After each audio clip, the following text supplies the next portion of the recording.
Halo, teman-teman semua. Selamat datang di channel ini. Semoga kalian dalam keadaan sehat dan selalu dalam lindungannya. Malam ini, aku akan membawakan sebuah kisah horor yang dijamin bikin bulu kuduk kalian merinding. Ini bukan sekadar cerita seram biasa, tapi juga sebuah pengingat penting tentang bagaimana cara mencari rezeki yang benar. Jangan sampai kita terjebak dalam jalan yang salah demi kekayaan sesaat. Kisah ini berjudul, Pesugihan Pentol Ceker di Malang, sebuah misteri tentang sebuah warung kecil yang terkenal enak, tapi menyimpan rahasia mengerikan di balik setiap pentol dan cekernya. Apa yang sebenarnya terjadi? Kenapa banyak orang yang makan di sana tiba-tiba ketagihan? Dan yang lebih mengerikan, apa hubungan warung itu dengan serangkaian orang hilang di daerah tersebut? Sebelum kita mulai, jangan lupa untuk like, komen, dan subscribe supaya kalian gak ketinggalan kisah-kisah seram lainnya. Kalau kalian punya pengalaman horor sendiri, langsung tulis di kolom komentar, ya. Dan kalau kalian merasa cerita ini menarik, jangan lupa share ke teman-teman kalian biar mereka juga bisa ikut merinding bareng. Udah siap? Yuk, kita masuk ke ceritanya. Di sebuah sudut kota Malang, tepatnya di daerah yang tidak terlalu ramai tetapi selalu dilalui banyak orang, terdapat sebuah warung kaki lima yang namanya mulai dikenal luas. Warung ini tidak memiliki papan nama besar, hanya sebuah tenda sederhana dengan lampu neon redup yang menggantung di atas meja tempat sang pemilik menyajikan dagangannya. Warung ini hanya menjual satu jenis makanan, pentol ceker. Bagi masyarakat sekitar, pentol ceker di warung ini bukan sekadar makanan biasa. Rasanya luar biasa, lebih gurih dibandingkan pentol ceker di tempat lain. Tekstur pentolnya kenyal, sedikit lebih padat, sementara cekernya begitu empuk hingga tulangnya pun nyaris hancur saat digigit. Aroma rempahnya kuat, seakan ada racikan rahasia yang membuat orang selalu ingin kembali lagi. Harga yang murah juga menjadi daya tarik tersendiri. Dengan hanya beberapa ribu rupiah, orang bisa mendapatkan seporsi pentol ceker yang membuat ketagihan. Keunikan ini membuat warung tersebut tidak pernah sepi pembeli. Bahkan, semakin malam, pengunjungnya semakin banyak. Orang-orang rela mengantre panjang hanya untuk mencicipi kelezatan pentol ceker yang dijual di sana. Dari kalangan mahasiswa, pegawai kantoran, hingga sopir angkot, semua tampak menikmati makanan tersebut dengan penuh kepuasan. Ada yang hanya makan di tempat, ada juga yang membawa pulang dalam jumlah banyak. Namun, ada sesuatu yang terasa aneh. Warung ini seolah tidak pernah kehabisan stok. Seberapa banyak pun pelanggan yang datang, sang pemilik selalu bisa menyajikan pentol dan ceker dalam jumlah besar. Tidak pernah ada hari di mana ia kehabisan dagangan, atau menutup warung lebih awal karena bahan habis. Padahal, jika dipikirkan secara logis, jumlah yang ia jual setiap hari pasti luar biasa banyak. Dari mana ia mendapatkan bahan-bahannya? Warung ini dikelola oleh seorang pria paruh baya yang dikenal dengan nama Pak Surya. Ia bukan sosok yang banyak bicara. Penampilannya sederhana, selalu mengenakan kaos lusuh, celana pendek, dan celemek kotor yang tampak jarang dicuci. Rambutnya beruban, wajahnya penuh kerutan, tetapi sorot matanya tajam dan selalu membuat orang yang menatapnya merasa sedikit tidak nyaman. Pak Surya bukanlah orang asli Malang. Tidak banyak yang tahu dari mana asalnya atau sejak kapan ia mulai berjualan di sana. Yang jelas, 5 tahun lalu, warungnya tiba-tiba muncul di sudut jalan, dan dalam waktu singkat, dagangannya menjadi terkenal. Beberapa pedagang kaki lima lain yang pernah membuka lapak di dekatnya perlahan mulai menghilang. Ada yang bangkrut, ada juga yang tiba-tiba pindah tanpa alasan jelas. Meski sering tersenyum kepada pelanggan, ada sesuatu yang menyeramkan dari senyumnya. Senyum itu terasa tidak tulus, seperti dibuat-buat. Orang-orang yang berbicara dengannya sering merasa seolah sedang diamati dengan cara yang tidak wajar. Ada desas-desus bahwa setiap malam, setelah warungnya tutup, Pak Surya tidak langsung pulang. Beberapa warga yang kebetulan melintas mengatakan bahwa mereka pernah melihatnya duduk diam di bangku kayu dekat warungnya, menatap kosong ke arah jalan dengan tatapan yang mengerikan. Mereka yang lebih peka sering merasa bulu kuduk mereka meremang saat melewati warungnya di malam hari. Ada bisikan samar yang terdengar di telinga mereka, meskipun tidak ada siapa-siapa di sekitar. Ada pula yang merasa seolah sedang diawasi, tetapi saat menoleh, mereka tidak menemukan apapun. Dalam 5 tahun terakhir, ada banyak kejadian aneh yang terjadi di sekitar warung Pak Surya. Yang paling mencolok adalah banyaknya orang yang menghilang tanpa jejak. Mereka bukan orang-orang penting, melainkan tunawisma, pengemis, dan orang-orang yang hidup sendirian tanpa keluarga. Awalnya, hal ini tidak terlalu diperhatikan. Namun, seiring berjalannya waktu, jumlah orang yang hilang semakin banyak. Beberapa warga yang sering berinteraksi dengan tunawisma mulai menyadari bahwa beberapa di antara mereka tiba-tiba tidak terlihat lagi. Biasanya, tunawisma yang sering tidur di sekitar area pasar atau terminal akan tetap berada di sana dalam waktu lama. Namun, dalam beberapa bulan terakhir, mereka menghilang begitu saja. Ada yang menganggap mereka mungkin pindah ke kota lain atau terkena razia dari pemerintah. Namun, ada juga yang merasa bahwa ada sesuatu yang tidak beres. Beberapa orang yang terakhir kali melihat mereka mengatakan bahwa sebelum menghilang, mereka terlihat sedang makan di warung pentol ceker milik Pak Surya. Yang lebih mengerikan, ada kejadian di mana seorang tukang parkir yang sering menjaga area dekat warung tiba-tiba berhenti bekerja. Tidak ada yang tahu kemana perginya. Yang lebih aneh, teman-temannya mengatakan bahwa sebelum menghilang, pria itu pernah berkata bahwa ia melihat sesuatu yang tidak seharusnya di belakang warung Pak Surya. Namun, saat orang-orang mencoba menanyakan hal itu kepada Pak Surya, ia hanya tertawa kecil dan berkata, "Orang-orang memang suka mengada-ada. Saya ini hanya penjual pentol ceker, bukan dukun." Meski ucapannya terdengar masuk akal, ada sesuatu dalam cara bicaranya yang membuat orang merasa tidak nyaman. Seolah ada sesuatu yang ia sembunyikan. Reza, seorang pemuda yang sering mampir ke warung itu, mulai merasa ada yang aneh dengan rasa pentol ceker yang ia beli malam itu. Sebelumnya, ia selalu menyukai makanan di sana, tetapi malam itu, ada sesuatu yang berbeda.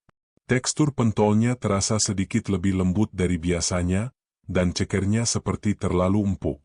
Awalnya, ia mengira bahwa mungkin resepnya sedikit berubah atau bahan yang digunakan berbeda. Namun, ketika ia membawa pulang 1 porsi pentol ceker untuk anjingnya, keanehan yang sebenarnya mulai terlihat. Reza memiliki seekor anjing kampung yang biasanya tidak pernah pilih-pilih makanan.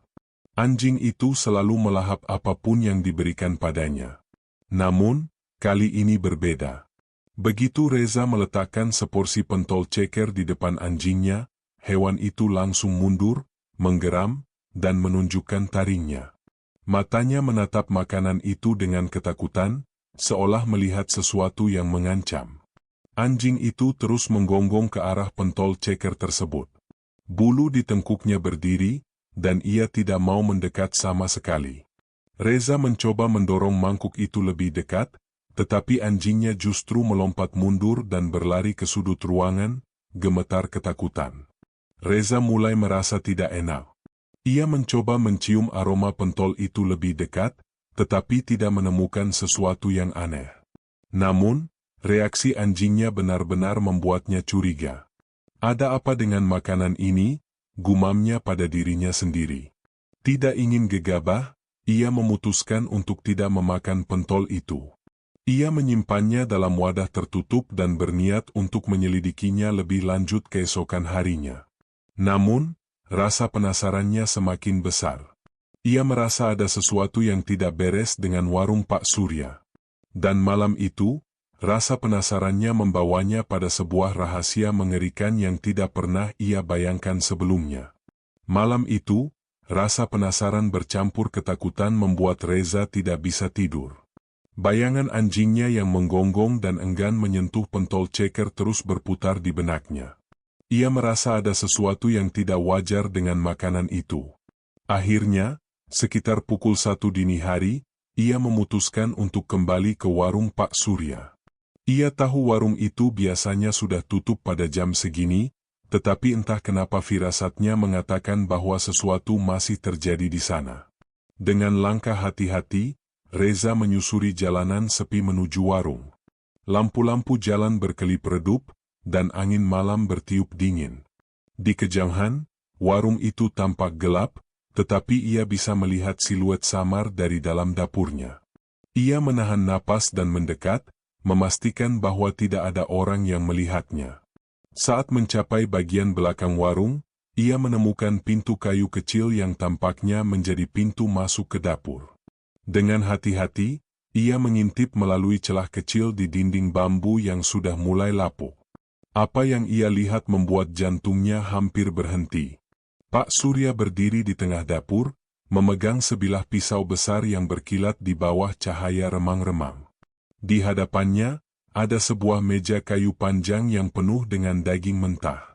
Bukan daging ayam atau sapi, daging itu berwarna lebih pucat, hampir seperti daging manusia. Di sudut ruangan, ada beberapa karung besar yang terlihat menggembung. Dari salah satu karung, Reza bisa melihat sesuatu yang menyerupai jari tangan mencuat keluar. Lututnya melemas. Ia ingin segera pergi, tetapi rasa ingin tahunya lebih kuat.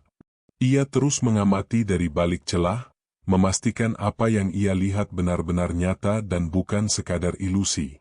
Tiba-tiba, Pak Surya mengangkat wajahnya. Matanya menatap langsung ke arah tempat Reza bersembunyi. Reza menahan napas, berharap bahwa pria itu tidak benar-benar melihatnya. Namun, beberapa detik kemudian, Pak Surya tersenyum. Senyum yang sangat mengerikan.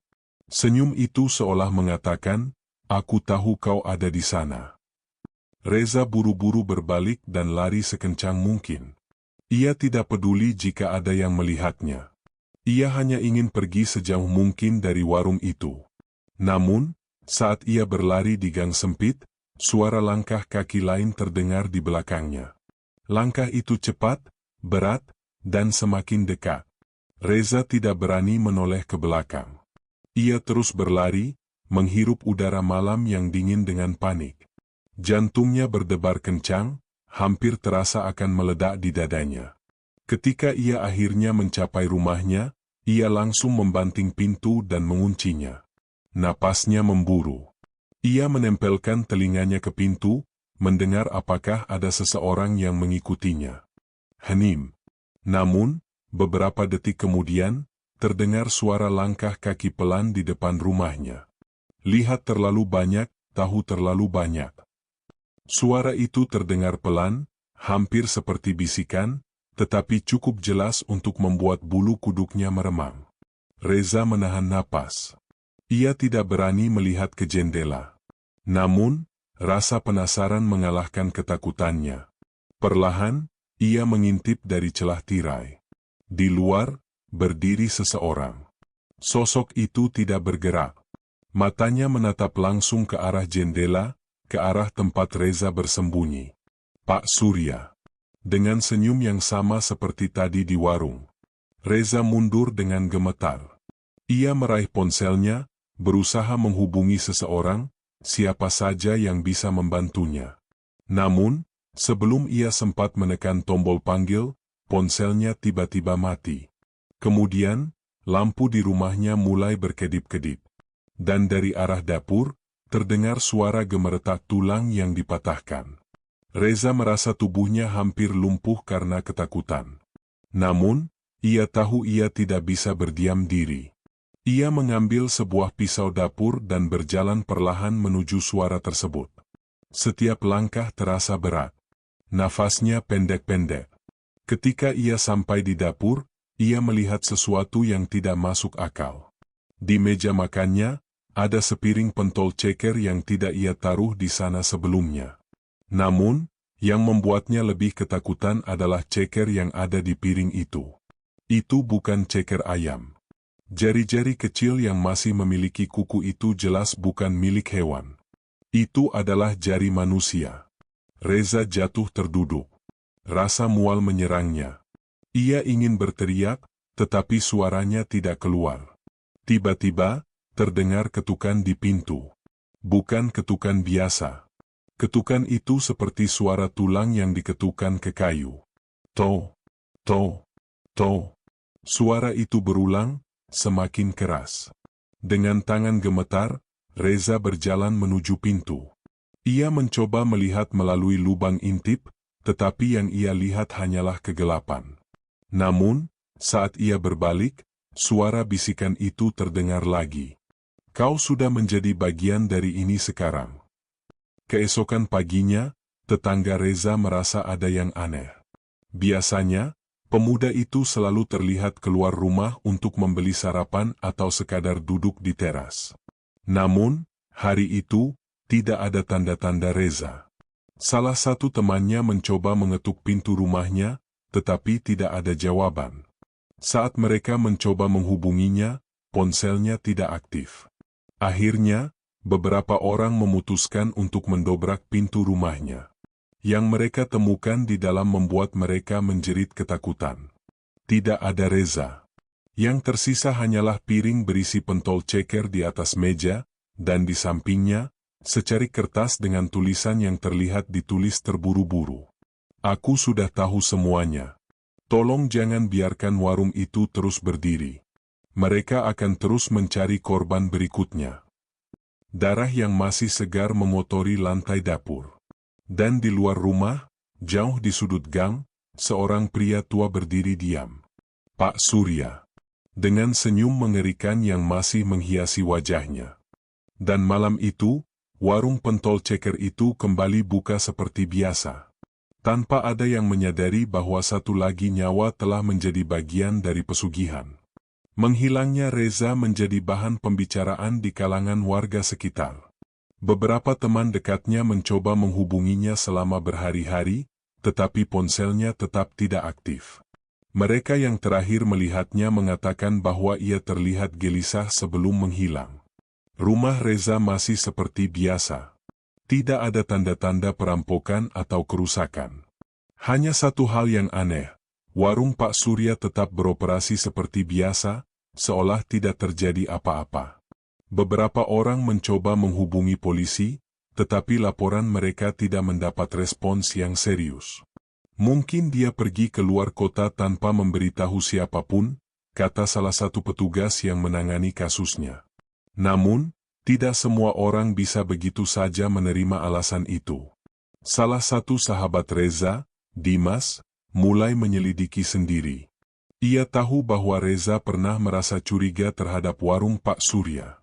Malam sebelum menghilang, ia sempat mengirim pesan kepada Dimas, meski pesannya hanya satu kalimat pendek. Aku tahu rahasianya. Jangan pernah makan di sana lagi. Pesan itu cukup untuk membuat Dimas merinding.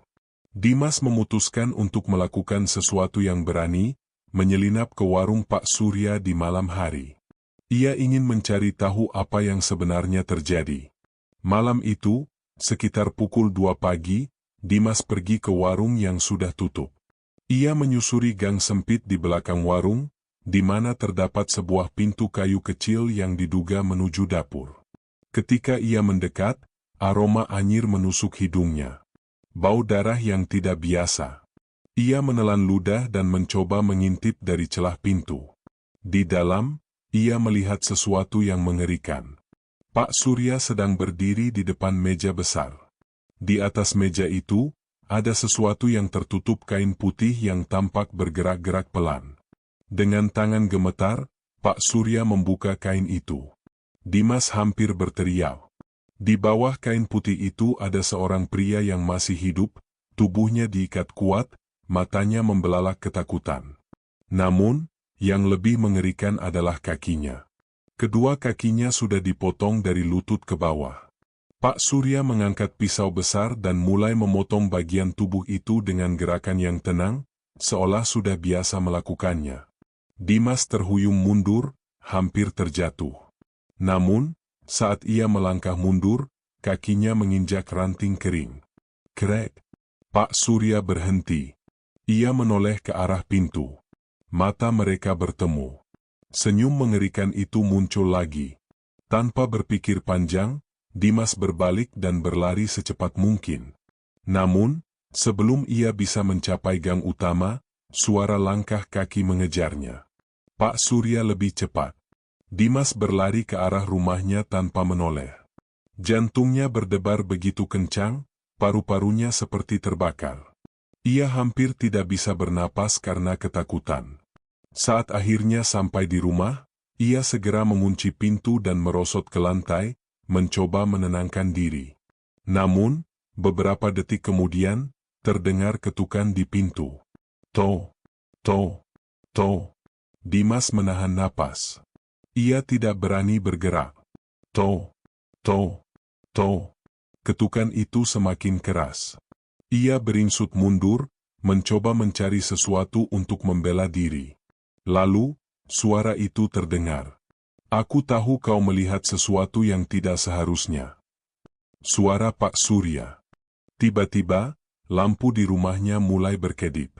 Udara di dalam ruangan terasa semakin dingin. Dimas tahu ia dalam bahaya.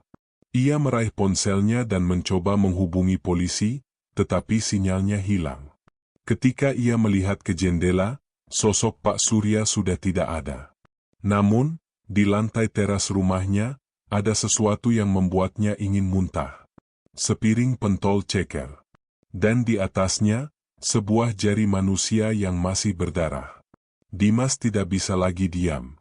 Ia memutuskan untuk mencari tahu lebih dalam tentang siapa sebenarnya Pak Surya. Ia mencari informasi ke warga sekitar, tetapi tidak banyak yang bisa memberinya jawaban. Yang jelas, warung itu baru muncul sekitar 5 tahun lalu, dan sejak saat itu, banyak orang, terutama tunawisma, yang mulai menghilang. Akhirnya, ia menemukan seorang lelaki tua bernama Mbah Karim, seorang warga yang sudah tinggal di daerah itu selama lebih dari 30 tahun. Ketika Dimas bertanya tentang Pak Surya, wajah lelaki tua itu langsung pucat. "Anak muda, kau harus pergi dari sini," katanya dengan suara bergetar. "Aku tidak bisa pergi begitu saja, Mbah. Temanku menghilang, dan aku yakin ini ada hubungannya dengan Pak Surya." Mbah Karim menghela napas panjang. Setelah beberapa saat hening, ia akhirnya berbicara. "Dulu, sebelum ada warung itu, daerah ini memang banyak tunawisma. Tapi mereka tidak pernah menghilang seperti sekarang. Pak Surya bukan orang biasa. Dia melakukan sesuatu yang tidak seharusnya." "Apa maksudnya, Mbah?" Mbah Karim menatap Dimas dalam-dalam sebelum akhirnya berkata, "Pesugihan." Dimas merasakan darahnya membeku. "Pesugihan apa?" Mbah Karim menatap ke arah warung Pak Surya yang terlihat dari kejauhan. "Ada jenis pesugihan yang tidak banyak orang tahu, pesugihan yang menggunakan daging manusia sebagai tumbalnya. Semakin banyak yang dimakan orang, semakin kuat kekuatan si pelaku." Dimas merasa ingin muntah. "Jadi, pentol ceker yang dijual di sana?" Mbah Karim mengangguk pelan. "Itulah sebabnya orang yang makan di sana selalu merasa ketagihan. Mereka tanpa sadar telah memakan sesuatu yang bukan seharusnya." Dimas tidak bisa mempercayai apa yang baru saja ia dengar. Dan yang lebih mengerikan, ia ingat bahwa ia sendiri pernah makan di warung itu beberapa kali. Dimas tahu bahwa ia harus menghentikan ini. Ia tidak bisa membiarkan lebih banyak orang menjadi korban.